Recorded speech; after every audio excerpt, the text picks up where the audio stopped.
Hello and welcome back to Unpopular People. We believe that listening and learning from each other is key for personal development and success.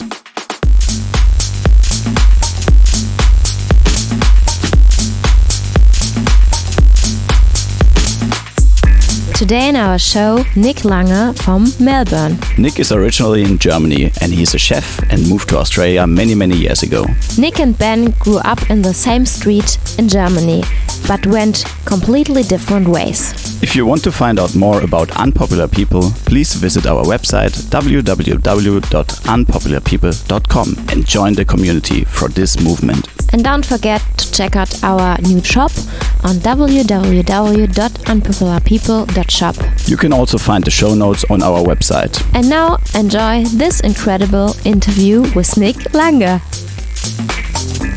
Hello Nick, nice to have you here today. It's been a while that we met each other, that we saw each other. As we heard in the intro that we grew up in the same street, but we developed in a different way because you went to Australia, you became a chef, and I want to find out a little bit more about what happened all along the way. But our listeners, they don't know you yet, so we always start with the same question, and it is, where were you born and how did you grow up? Hello, Benjamin and Elisa. Thank you very much. I'm very well, thank you.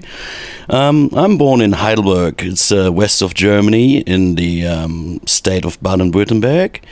And I grew up in a family with two brothers and my parents. Like Benny said, in the same street, and had a really beautiful childhood and lots of fun. Why and when did you decide to become a chef? After I had a harder time in high school and I didn't know which way I should go, and my father is a chef as well. Also, my brother is a chef and we have a family-owned restaurant. And I always worked during high school there. I decided to go away as a chef, but I really wanted to be in a fine dining way of cooking. Because you can travel if you work in top restaurants and hotels, 5-star superior hotels where I had my apprenticeship, and it gives you the opportunity to travel around the world. So why I became a chef is clearly I always like the action. It's never getting boring. You're busy. You have always crazy people around, funny people, sometimes as well psychopaths, but that's not a problem at all. I love cooking like most people do, and I think it's lovely to find a job, what you really appreciate and what's your hobbies as well. So, that's mostly the reason. You said you love cooking. I don't love cooking. I love eating, but I don't love the process of creating the food. I love like the creation of food, but not the creating part. So how do you handle this to create food like the whole day, and especially not doing it for yourself, like doing it for someone else? I think it's more interesting to cook in different ways, how you prepare things, because it's like you can buy easily a pizza from somewhere, but the whole process, for example, it's completely different. You work with those, you do pastries as well, or whatever you do. It's like you meet 10 chefs and give you 10 different opinions how you do things, and it's always interesting to see what you can make out of it and to see the people smile in the face when you actually do really proper food. And now it's more likely to prepare food. It's 60 to 70% of the whole day of being a chef, and the rest is 20% is basically the real cooking if you work in a la carte restaurants, and the other 10% is just basically cleaning, because it's really important to have a clean, because you work with food and it's good that every chef should be really clean. But the preparation part is usually, it's the interesting part, because you get so many products, cutting round things in cubes, for example. I mean, this is like, for some people, they don't understand these things, but as a chef, it's just always fun that you can be really creative with everything you touch, from a carrot to a piece of meat to, it's just like as well chemical processes that you have during the cooking, what's really interesting. And I think it was always for me really interesting to work with food and do all these things, because it's lots of fun included as well. It can be really stressful, but it's more likely interesting how everything works, all the reactions, how you cook things, and Yeah, and how does a normal day in your life as a chef looks like? So when do you wake up and how does your day look like? So in a normal working day, it depends on the season. If you have, like, for example, Christmas season, you wake probably up without not much sleep, to say it like that. Because you get always a little bit anxious about the next day if you have a busy day. So you get up, have a coffee. If you smoke, you have a cigarette. Probably most chefs won't have a breakfast because you just get ready for work, take a shower, go to work, open the kitchen, get ready, get all the food, get food ordering in, switch all the gas on, switch everything on what you can find to switch on, and then start doing preparations with other chefs, having a good time, having more coffees, more smokes probably. And then if you work in a restaurant, you have a la carte service, and you know your rush times, like for example, you have lunchtime usually between 12 and 2. That will be a tough time. As long as you're prepared, we call it mise en place. It's like if your section is prepared for things, you shouldn't be in any troubles, but sometimes chefs can be a little bit troubled because they didn't do enough preparations. So it will be then a funny day in the kitchen. Most chefs enjoy the heat, like the stress, the same as I do. I like this. It's a positive stress for chefs. They like when the restaurant is full, when you have probably 20 tables to cook and everyone's getting... It's just like it's like a big team, and everyone needs to understand each other. It's all about timing as well. And this is during the whole day. You basically say to each other, okay, how long do you need for the side dish? You say 4 minutes, or how long you need for your steak? 6 minutes, and it's like good combination. Can be stressful. Sometimes lots of insulting in the kitchen, but I think that is a hospitality thing anyway.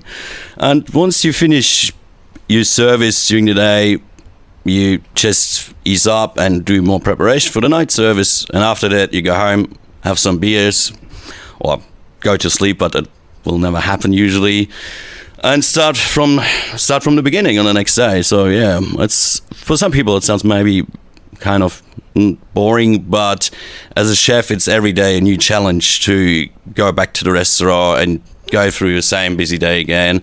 But you have to really love to be a chef. Otherwise, I would tell everyone, don't do it, because your heart has to be like for being a chef, you know. So you say, like in the kitchen, there's lots of stress, and I think there also sometimes mistakes happen, of course, you know, because things go wrong. So how do you handle those errors or mistakes? Well, yeah, mistakes happen all the time. I mean, we're just human beings as well, and not machines. So I would say, if you do a mistake, you let everyone know, okay, well, for example, you overcooked a steak, you have to start from the beginning, that you say straight away, okay, hold this order, go to the waiter or waitress and say, okay, sorry, it takes another 5 minutes or whatsoever. And but as a chef, you know as well, for example, if it's getting a really stressful day and you know mistakes will happen, you know how to sort it out somehow. It's hard to explain. We are really... we're really good. If we fuck up things, we're really good to solve the problems really easy and quick, because you get used to all these errors sometimes, or you know, or you do once a mistake, you don't do it again, and you can be prepared for all these cases, because at the end it's also up to the team. Like we help each other if you're in a stress situation, or if you be in the past and do all the orders, and it's always, we help each other. There's no issues. But of course, if you do a mistake, then everything goes 5 minutes back or 10 minutes back, and it can cause a lot of trouble. Yeah. Great. And in the kitchen, there are so many different characters, I guess, so many different people you meet every day or in every new job. How can you handle this? And or is there a secret to get along with a new team or with people that are different than you? Is there a secret? Well, as for being a chef, it's like, yeah, you're right, you meet lots of different people, but the first thing is we have like a mutual respect from chef to chef. So it doesn't matter your background, it doesn't matter where you're from, which religion, sexuality you are, it doesn't matter, because first of all, we're all chefs. And yeah, it's really funny, to be honest. it's always great to meet new people in the kitchen because it's never getting boring. You know, everyone has their stories to tell. Everyone worked around the world, from fine dining till cafes or whatever. It's just really, it's like this, like I said, the mutual respect from chef to chef. Like, if you see a chef and you understand them straight away. They don't need to explain a lot. Or it's like we say always we are our own species. Like we are our own race. Like, it doesn't matter which skin color you are, whatever it is. Your chef is a chef. Like, we're all the same. You know, a little bit crazy and so there's no one too crazy in the kitchen because everyone is kind of crazy. You have to be crazy to do long hours and work under so much stress. Yeah. So within your family, you said your dad is a chef and one of your brothers is a chef. What is your other brother doing and what is your mom doing? And also what I wanted to know is within your family, like with especially with your dad and your brother who are chefs, how do you judge each other sometimes for their cooking? Do you have like those conversations, or did you have these conversations back home, or how does it work? So speaking of the other brother who isn't a chef, he worked the last 16 years for universities in a financial section as a manager, project manager, and he went back to Germany last year, and do the same job over there. My mom is a doctor for cancer research. She's a really successful woman, now retired, still do the job for government sometimes, but she fought really well against smoking and like it is like cancer research with smoking. So she changed Germany and around Germany a lot. She got as well the highest prizes of the government, like this cross and everything for her hard work. It was really nice because you don't want to have only hospitality people in the family. So coming back to the other two chefs in the family, it is how it is. Like, if you work with your family, it's always difficult. It is. I helped out in the restaurant. So before my brother, the oldest brother, became chef and took over my dad's restaurant, we all worked in the restaurant to help out, but it is really, really difficult to work with your family members and have them at home because my dad is an old school chef. Old school chef means he will shout here and there, and you need to learn not to not take it personal because it is what it is. To judge each other, we have all different backgrounds of cooking. So my dad used to work in Switzerland for the Bois Lac. It's a really famous hotel. He did all this fine dining. He was executive chef for many hotels in up to North Sea when he was young, until he decided to become a restaurant owner. It's better to work for yourself. But he can be really harsh because he learned from all the other old school chefs, and it's like frying pans will fly through the kitchen. People will yell. This doesn't really exist nowadays anymore. So when my brother took over, they had many, many fights, but at the end it worked out. For me, I changed to a fine dining background, so I went to a 5-star Superior hotel with really good with a top fine dining restaurant. So sometimes it's hard to judge because it really depends what you learn, you know. Like, I can't say to anyone who, for example, learns in a schnitzel house that he's less worth than me. I respect him the same, but he has not the same knowledge that I have. So you can't really judge people by that because it's their choice. And I said I want in the area where I live, I want to work for the best of the best. Yeah, and was the right decision to do. Love it. Wow, this is a really crazy story from back then. So what was your craziest story you experienced working in all these different kitchens? I think there are like too many crazy stories and probably not appropriate to say it on a podcast. It's a podcast. You can say everything on a podcast. Oh, okay. Thank you very much then. No, look, it's it always depends as well on the part of your life. I mean, you start as an apprentice and then you start building up your way up, like a hierarchy, like in any other job. It is the same, you know. You learn from every crazy story as well, something for yourself. So when I was in a younger age, as an apprentice, when I worked in the hotel, we had a really it was like a big family. You didn't care if you worked 12 to 15 hours a day. Because we enjoyed each other's company so much. It was stressful and there was a hierarchy, but we were all friends at the end of the day. Once you go out of the kitchen, you have beers together.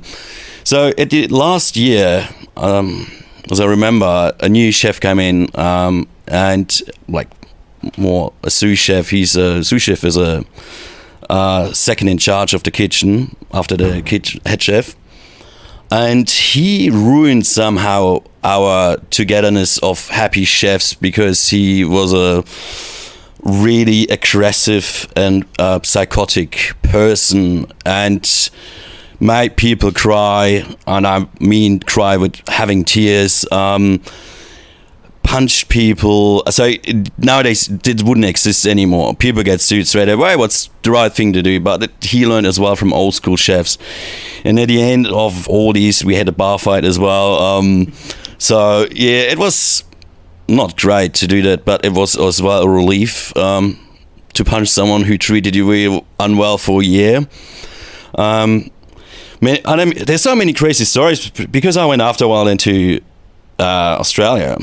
And I worked probably now for more than 100 places because I did agency work and everything. So there are too many crazy stories, to be honest. Like, it's your favorite one? My favorite. Well, I worked in one place. I was a busy place, and the sous chef was an alcoholic as well, and he apparently had sex in front of the camera with the manager, and was showing the camera the middle finger, and they were drinking the whole bar empty and had sex in front of the camera. And when they came in on the next day to work, I said, where's Tony? He's like, you didn't hear, he got fired because he had sex in front of the camera and showed the camera the middle finger, and they emptied the whole bar and got absolute wasted. And these stories I think I can only find in hospitality. That is one of the funny stories. Yeah, there's many other stupid things to see. So, but why did you decide? Do you remember why you decided to come to Australia? I mean, there are so many countries in this world. Why Australia? Oh yeah, that's really easy. So I needed a break from Germany. I worked, I think, 16 to 18 hours a day in Stuttgart, another city in Germany, and the people were treating me really, really bad. And I was just overworked, almost in burnout already in the young years. I shouldn't have these feelings already because you just work. But it was really unpleasant to work as well. It was as well a big hotel, 5-star hotel. So I had almost a breakdown. And my brother used to live at that time in Australia, and he said, "Look, have a break, come over. You can have this backpacker visa for 1 year. Come over." My plan was only to stay for 3 months, just to have a break and go back and, you get your energy back. Well, after 3 months, it's now almost 8 years. I love Australia. No point to leave. And do you remember why your brother came to Australia? I think my brother was always a traveler. So he wanted to travel, but also, and study somewhere else, just not being in Germany. And I don't know really the reason why to Australia, because it was almost 16 years ago. I think it's just what you do if you want to travel and you want to go as far as possible away and be more excited, because once you're on your own, it's a little bit harder, of course, but it's also more interesting. And I think he was always like, he's a big traveler as well now. Since he has family, they travel a lot. I mean, well, not anymore now, during COVID, but I think there was more in the family. We were always traveling a lot. And I think you can go everywhere, but why not Australia? Or why not, for example, USA? You don't know. So I can't answer really a question, but I think it has something to do with traveling. And just, he's never been before. He was never in Australia before. And I think it's just, okay, you try to give it a go. And yeah, and it worked out. He was almost 15, 16 years now here. And do you see big differences between working in Germany in the kitchens and working in Australia? Yes and no. So it is really hard to say. It really depends where you work. If you work in European kitchens, they're more European. Just say like this. Europeans are more trained in kitchens, so when you do an apprenticeship you learn a lot more than what people do here in Australia. So I'm not saying that Australian chefs are bad or whatever, like they're great chefs, but I've seen what they do in an apprenticeship or what they learn at school, and this is just, I would say, 5% of that what we do in Germany. So that's the reason the government asks as well for European chefs, because we are higher trained, so our skills are much higher, so we bring more knowledge also into the country. I mean, at the end, every kitchen is almost the same around the world. Like it's, you have a team. Some people work hard, some people don't work really hard, and it is here more relaxed, I have to say. Here it's in Australia it's easier, I would say, than in Germany. Germany is kind of military. It's really, really military. But look, I worked here as well in kitchens, in upper class restaurants, and it's the same. Like, you have to work in the kitchen and you have to answer straight away, because people need to communicate with each other. Otherwise, no kitchen works without communication. But yeah, I would say it's a little bit easier here, and you have more staff usually in Australia than in Germany. In Germany, like, they're a little bit tight ass. Here, they can afford more people. What makes your job as well easier? You have more hands on the deck, you know, and yeah. And if you look at a young person or like an apprentice who wants to become a chef, and you see like this person absolutely loves the job, he or she loves to be a chef or become a chef, but you see this person struggling with the stress. What advice could you give to this person? And I don't know, it sounds like there's some mobbing going on and some insulting and things like this in the kitchen. What advice can you give to someone else to handle this? Like I always say to apprentices or to people that just became a chef, I said, don't take it personal. It can get sometimes really loud and nasty in the kitchen, how people talk to each other, but don't take it personal. It's the only advice that I can give, because it will be stress, but you need to somehow learn to deal with the stress, and it takes time. It takes years to deal with it. You know, I worked with, so when I was an apprentice, so many other apprentices were quitting their job because it was too stressful. They watched too many TV shows and thought, oh, it's so easy. So you really need to love this job to do it. And if someone is in a stress situation, some people, what I'm gonna do is just leave everything for 10 seconds and tell also the whole kitchen if the kitchen is in the shit, or like we are behind. I told as a head chef, like, people put everything away for 10 seconds, breathe, and then we start again, and then people just put all the stress away, and then you're more focused on that, what you have to do. For young people, it's like, you have to go through it. It's what it is. It toughens you up. It sounds a little bit old school, but it is what it is. You will learn after a while to deal with the stress, and makes you tougher. And yeah, it's kitchen, baby. It is what it is. Yeah, thank you very much. I think you can transfer this advice to many other jobs that are stressful. That's a really good advice. Thank you. And coming back to Germany, do you miss Germany sometimes, having your family and your friends from the past there? Yes, I do, but of course it's hard with the family now, especially through the COVID time. So you just can't travel on the next day. You have really to plan what you're going to do. Of course, I've missed my family. That's my point. But nowadays we have as well Skype and all these things. I mean, we can be connected. But friends, I miss them as well. But you know, everyone goes their own way in life. So sometimes I was thinking about, even if I would be in Germany, I wouldn't be in the same hometown than my parents, so I won't see them often as well. It's just that you don't have, through this COVID times, not the opportunity anymore to go like straight away to Germany. So there's really tough planning to do that. and that takes a little bit pressure on you because what coming back, it's like, of course I miss him, but I'm also, if I have to decide where I want to stay, it would be definitely Australia, because I'm here 8 years. I just started my own life. I started from scratch and built up my work, and met many new friends. I mean, that's what life is. It doesn't mean that my old friends are not my friends anymore, but it's life. It's just go on and on and on. Yeah. And you said like you would definitely stay in Australia, but just an imaginary situation. What if you had to leave Australia and you couldn't come back to Germany? Where would you go?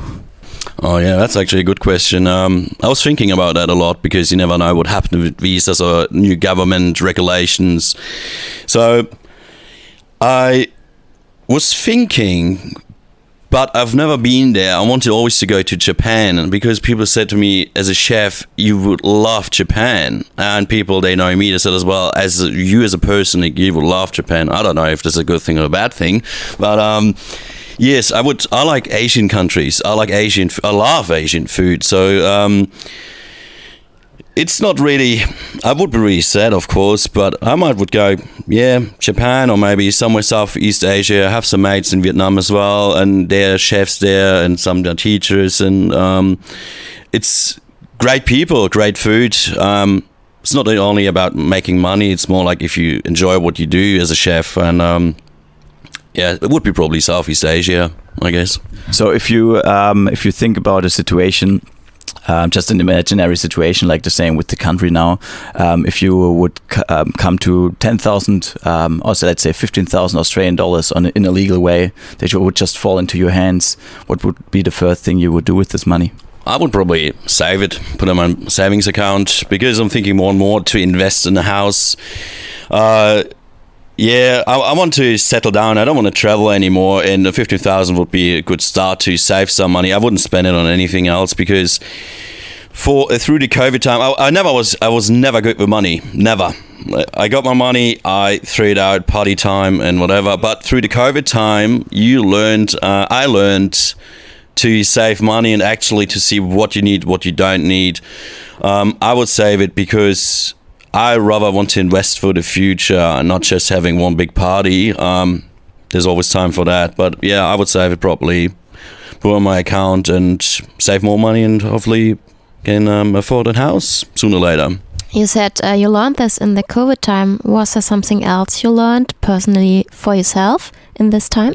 Yeah, I got more patient. I became more relaxed. You see life differently because you actually enjoy more things.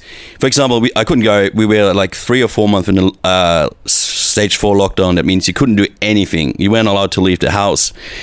And you start appreciating small things. So after 3 months, they said, we open up the hairdresser again. So I went to the hairdresser, and I was like a happy child on Christmas. And it's a weird feeling that you're so happy to do actually something normal, and it's just a haircut, but it means a lot, these small things. I mean, besides saving money, I stopped drinking during 5 months, because I said just it gives you kind of depression when you sit at home and just get drunk by yourself or with a friend, and then you start thinking differently about the world. You see as well friends how they reacted to all these situations, and probably like everyone else, lost some friends, and some friendship got stronger. So for example, I talked to people, I haven't talked to them in 8 years. And somehow it's like everyone is on the lockdown, and he's like, "Hey man, what's going on?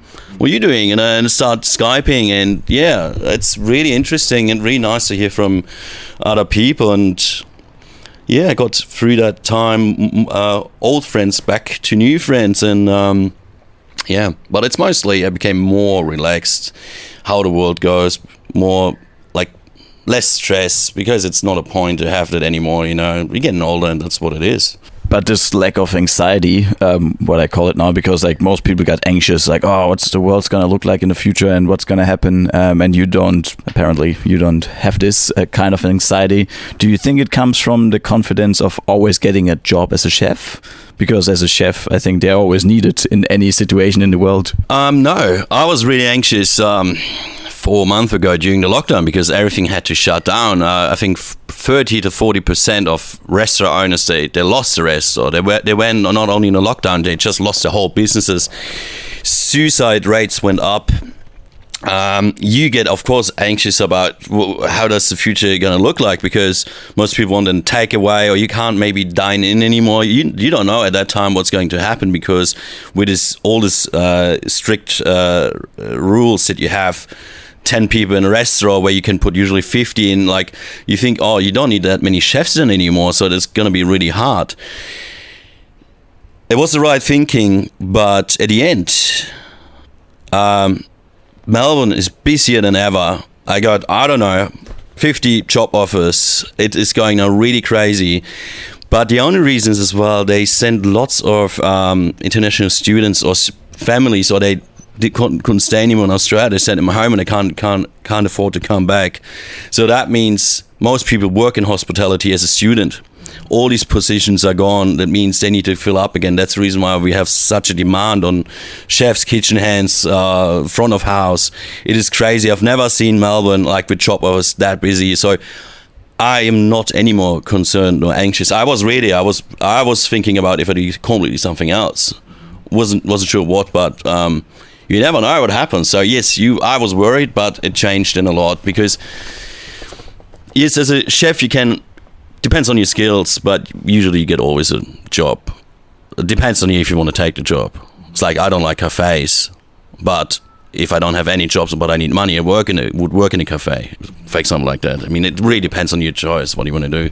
And what is the biggest challenge for you regarding the next 5 years? So do you have something in your mind that you're thinking about all the time, or that you want a goal that you want to reach?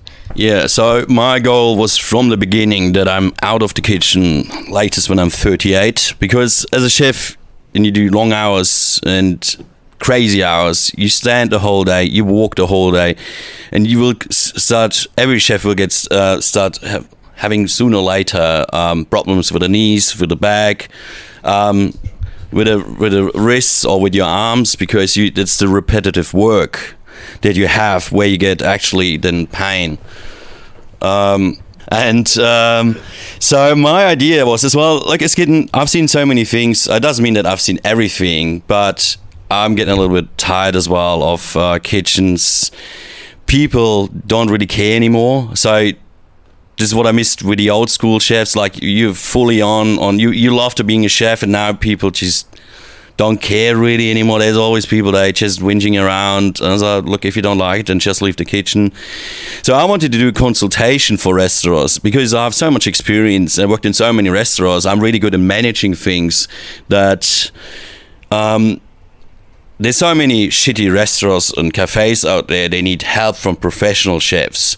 So friends of mine doing as well, they consult restaurants. So for example, they go, I would write your menus. I look how the stuff works, how much waste they have. I try to save every single cent for your business. But yes, just to consult people that can do better, or what is good. And yeah, so that was my goal in the next few years. Yeah. Well, any restaurants out there, contact us or contact Nick directly.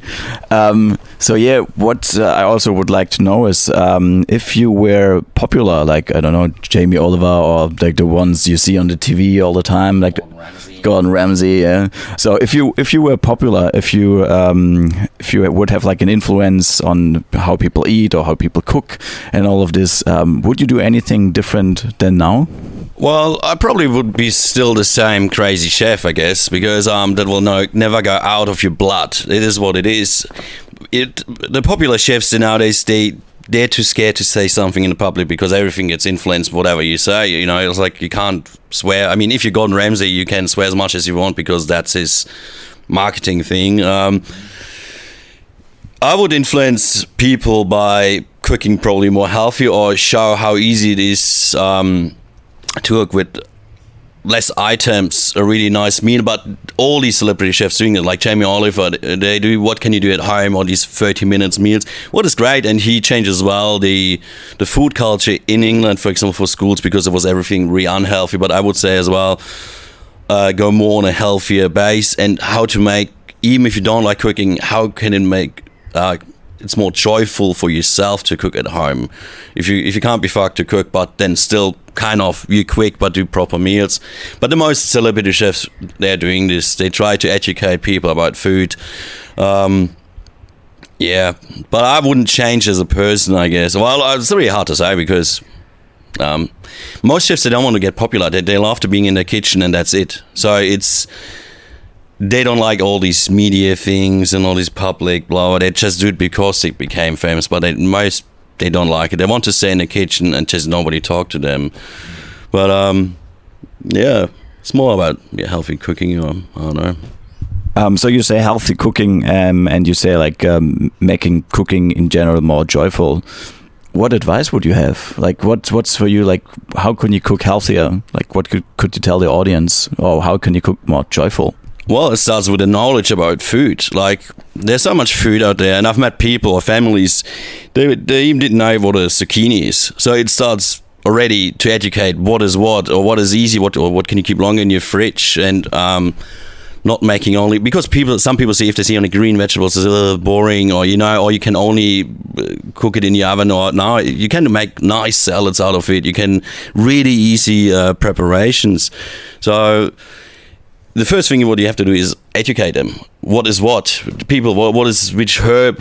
People heard about this herb, but they've never seen it, and this is where it all starts. And once you succeed, even if you're not a cook or a chef at home, you will try different things out because for everyone it's getting more like, oh, the taste actually really nice. Okay, next time I try it with something different. Blah, blah. So people get motivated. They motivate themselves because everyone thinks it's really hard. Being a chef is really hard, but cooking as it is, it's not too hard, I would say. It's really about yourself, how you stress yourself, like, oh my God, I have to clean 1 or 2 pots or a pan. I mean, if you're lazy, then get a pizza. But it's more about education, about where's the food come from. Or I would also suggest everyone to support your local butcher if you like to eat meat. Like, I don't want to buy actual meat in supermarkets anymore, so I'd rather go to a butcher and pay a few dollars more and support them than buying this already mass slaughtered beef. Well, it's really cheap and also the quality is not good. If you're vegetarian, there are many other options. Vegan becomes more and more popular, and they also have millions of options. And And you mentioned healthy eating, education. So imagine you would have a school of young people who are learning to cook. Not just the cooking, but what else would you teach them to become a great chef or a great person in general? Well, like with kids is like you have to eat more healthy or whatever. You have to do it playful with them. So if you show them carrot, they say, "Oh, I don't want it." You can make carrots really nice and cook for them. Like you can make healthy food look unhealthy for kids, and they would love it. You can make pizzas. It's not unhealthy if you have a pizza, but if you have vegetarian vegetables on it, and you make your own pastry dough and everything, you don't need a kilo of cheese on it, But well, I would probably educate children or young older children to learn where the money's come from your mom and dad, so that they have actually respect. If you drink a glass of water, where's that coming from? Who pays the gas bills? You need to learn. It's not a natural thing that your parents look after you. They work really hard, and this is how my dad educated me. He took me in a young age. No, it wasn't child work. It was a family business. So he brought me to work like once a week. And he showed me where everything where it comes from, He said, okay, you want to buy a pack of chewing gum? You work for this. You need to learn all these things. And I'm really happy that I learned it really early because when I went to high school, I went to a private high school, lots of rich kids, I had at the same time 3 jobs. And they said, what, you work? And I said, yes, I have 3 jobs. And I said, oh, why you do this? I said, well, because my family's not rich as yours, and I want to work, and it's my money. I can do with it whatever you want. So I would probably teach kids where's all this come from? Because for everyone, this is so normal nowadays to have running water, to have a fridge, to have all these things, but some other people, they don't have it. You know, they're suffering. They have maybe to go to Salvation Army, get maybe some clothes for the kids. So it's really important to show kids in young age that everything is just where's it come from, basically everything. Also the steak, it's an animal, so you should educate them. It's get killed, blah blah blah blah blah. You know, you process the meat, and that's probably the first step in life. I mean, subjects or whatever. I mean, I went to high school. I never used this maths again, or I mean, I'm a chef, but yeah, I don't know. Well, some schools they do have cooking courses, but I'm not really sure. But it's more like the basic things for life that you're already prepared. Would be much easier if somebody had me explained when I was younger at school what's actually going on with a tax and everything, instead of learning by doing. But that's fine. I mean, that's what it is. Yeah, that's very good. That's very nice. And also, I think appreciation for things and understanding where it comes from. I think this is something everyone needs to learn. And if you haven't learned this yet, it's maybe very important to understand that the water is coming from somewhere else, and someone had to work for this. Someone had to prepare the water for you to drink, and for this whole process. So I think that's a very, very good lesson. Nothing is for free. Yeah, nothing is for free. Yeah. So very good lesson to learn. So thank you very much for this wise words. And I would just want to have like a couple of more questions about food, just out of interest. So there's some things like I'm sometimes really struggling to use, and especially like the amount, and I don't know how to like put them into the food. Like for example, I look at nutmeg and I look at cloves, and those are like spices that are very difficult for me to handle. Like do you have some advice for people like how to handle nutmeg or how to handle cloves? Yeah, well, for example, with nutmeg is that, so I would buy from the beginning whole ones instead of having already the powder. But the powder tastes a little bit more, I don't know, weird, in my opinion. So with nutmeg, you ground it in step by step, and then you try it again and again, because nutmeg can be really brutal if you do too much, and apparently it makes you high as well. So it depends on you how much you want to put in there. But yeah, you have to do always a little bit and then see how it tastes. But even the problem is, more you try things, less you will taste, because it tastes again the same and the same and the same. But you have to do it step by step, exactly these things. Believe me, that probably should follow any recipes. I wouldn't suggest, okay, if there's a recipe, you can follow the recipe, but it's more like recipes is just like a ground rule. You do whatever you feel like. I love nutmeg. For example, I put in my mashed potatoes, and it's really great. And yeah, it's a lovely. You can eat in so many other things, but cloves, yeah, it's not.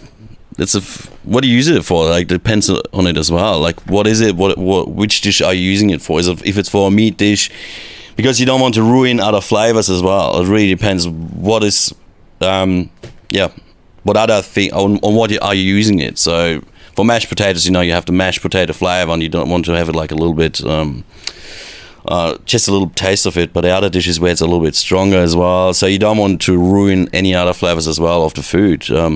Be easy on these things, I would say.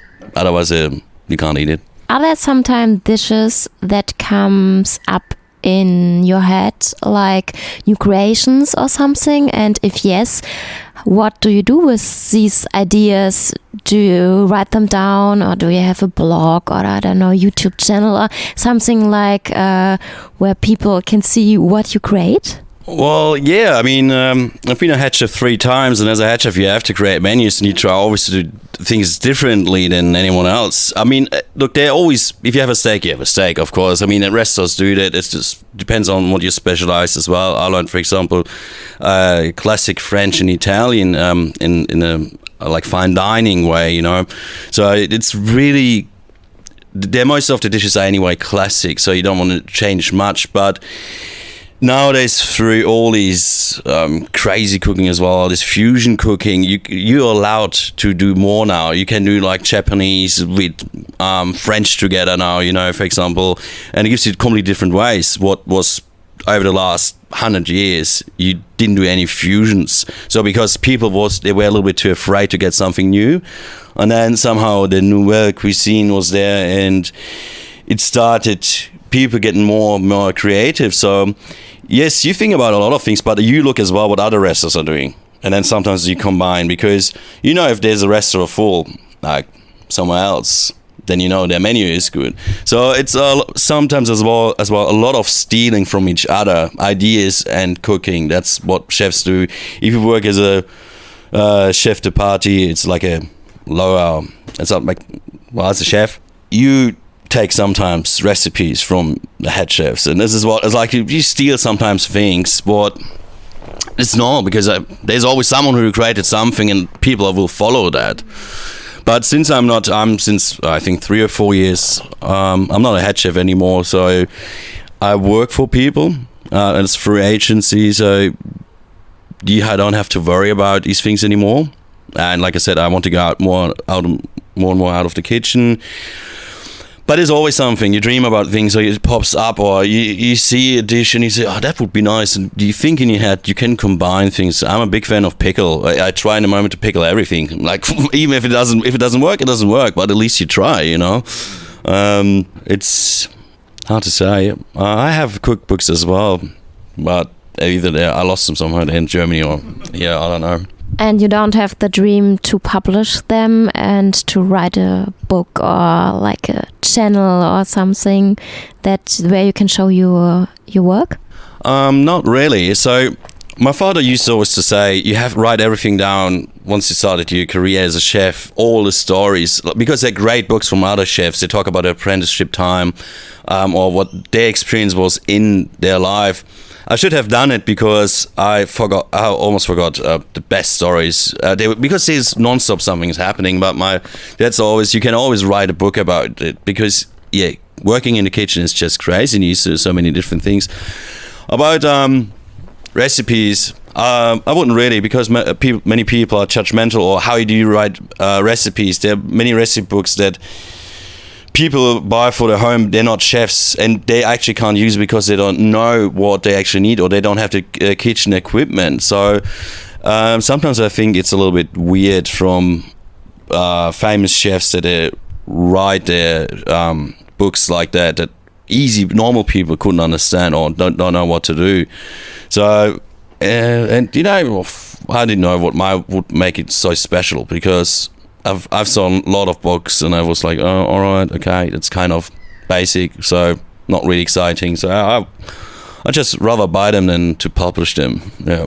Well, thank you very much. It was really great, because like all the information about kitchens and cooking and all this stuff what I had in the past came from you. So it's a pleasure to have you on the show and to talk to you and to ask you some of the questions we had. Well, thank you very much. That was really great. And I say goodbye from my side. Yeah, thank you from my side as well. It was awesome to get the insights from the kitchen live.